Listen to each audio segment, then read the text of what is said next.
Hello, I'm Emily Carver. Now, this week, Foreign Secretary David Lammy announced a £50 million aid package to support the Syrian people following the fall of the Assad regime.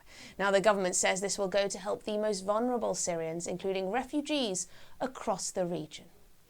But considering the man putting himself forward as the next leader of Syria is Abu Mohammed al-Jilani, the leader of the Islamist militant group Hayat Tahrir al-Sham, HTS, is this sending large sums to Syria a potential risk?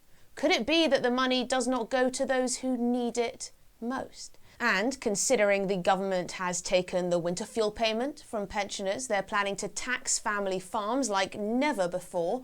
The number of homeless on the streets of the United Kingdom is on the rise, and the NHS fears yet another winter crisis. Is this really the right priority for the UK government and the best use of British taxpayer money? Well, earlier we spoke to the former Minister of State for the Middle East, Alistair Burt, who had this to say. What do you think the government is trying to get at here with this aid? Is this diplomacy, or is this actually trying to help out desperate people? I mean, there's an argument that they're trying to sort of win over HTS. Well, there's a series of things behind it. Firstly, Syria is in a mess. It's a state that's had 13 years of civil war. Cities are destroyed. People have been moved from place to place, and people are quite desperate. There's barely an economy, and people are in desperate need. So there's a humanitarian aspect to the support being given. Secondly, everybody wants to see Syria thrive. And that means having a system of government which the Syrians will choose, but which is different to what they've had. And of course, different to what we've seen in the region when there's been a collapse of a tyrant and authoritarian government. Now, that needs support. That needs international support. We're not the only country offering assistance in a whole variety of ways. So it's not a question simply of trying to win over HTS. We will find out what sort of regime they are in due course. But trying to provide support as it gets going is probably the best way to ensure that it provides the reasonable and plural government that Syrians quite obviously want to see. I mean, is it going to make a difference when it comes to that? I mean, a lot of people are getting in touch saying, you know what, we've got pensioners who are going to be struggling to put the heating on in this country. We've got homelessness on the rise, sadly. We've got the use of food banks that has increased over recent years. We've got huge amounts of people unemployed, not working, or on welfare, etc., etc. There's quite a lot to be spent in this country. And some people are saying, well, hang on, is this 50 million to Syria? Is that just the beginning? Who exactly is that going to be going towards? Can we trust all the NGOs and the various charities to make sure that it doesn't get into Islamist, potentially terrorist hands? These are questions that people are asking. Yeah, well, it's alwaast difficult for government to make choices in terms of its spending, and we know that. But this is £50 million being given to Syria.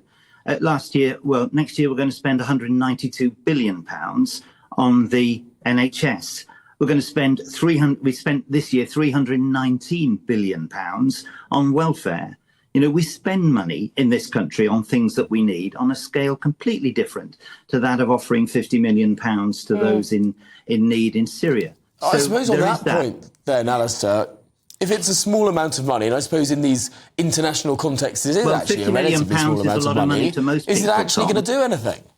£50 million is a lot of money to most people, Tom, and it's joined with other Alistair, you were just explaining how little amounts of money it is. No, Tom, it's little in comparison to the billions of pounds we spend on people in the UK. Your point was that we want and need to spend money on people in the UK, which of course we do. I was just pointing out it's on a completely different scale, but it doesn't mean that £50 million isn't much money. Yeah, but when you've got pensioners getting in touch who are fearful that they're not going to be able to put the heating on, who are actually living without the heating on at the moment because they've had their welfare benefit taken away on the winter fuel allowance. We're told all the time that our public services are crumbling and struggling. The NHS doesn't have enough money, even though it does, as you say, have so many billions going in. I mean, a lot of people just don't think that that is the priority of the UK government and don't trust that the money is going to actually do what our ministers say it will do. Well, two things. Firstly, as I say, there's a lot of money spent by government on many things, and overseas support and support to Syria at the moment is a very, very small proportion of what the government spends on other things. Your viewers and listeners are right to be concerned about the needs in the UK, and of course they're right to express them, from farmers through to pensioners and others. I'm not making a case against that. But in terms of Syria's needs at the moment and the needs of other states, two things are important. Firstly, if Syria's government can provide for its people with support from the international community, it means bad actors will not do so. Because in many states where the governments can't provide, others get involved, and they usually demand a price from the people, and that's not good news for them. But could we be giving money? Could we be giving money to Islamists who have just released potentially hundreds or even thousands of potential terrorists who may be out to get the West? We know that there could be British jihadists, for example, who have been released, who could be making their way back to the UK as we speak. Well, we don't know. I think it's, can we follow the money adequately is what I'm asking. Yeah, there's a lot of work put into tracing and making sure that money is passed over in the right way, and ministers are often asked to confirm that routes are safe. But your point about people leaving Syria and coming in our direction is a good one. If things aren't good in Syria, more people are going to leave. Remember, millions have already left Syria. 3.5 million are in Turkey. A quarter of Lebanon's population are refugees. And of course, if they're provided for in Syria, there is less likelihood of them being on the move. So that's another good reason why we should be involved. Yeah, I suppose there is an argument that this is very small fry in terms of all of the numbers that we're talking about. I mean, £50 million as a one-off. I mean, that's less than we spend on hotels for illegal migrants in one single day. Yes, but we've spent some £4 billion on Syrian support since 2013. OK, so that's what Alistair Burt had to say, the former Conservative Minister of State for the Middle East. But I want to know, what do you think? Do you think that £50 million of taxpayers' money to Syria, when we don't know what the next formation of the government is going to be, when we can't be absolutely sure where in fact that money will end up, could potentially be used for nefarious activities at the same time as people in Britain are really struggling with the cost of living, when pensioners no longer have their winter fuel payment, when the cost of living is constantly on the rise, where the number of homeless is, to our shame, increasing in this country, where we're always taught that our public services are crumbling? Is this really the fairest use of British taxpayers' money? Perhaps you think that it is. Perhaps you think that this is exactly how our government should be spending hard-earned British taxpayers' money.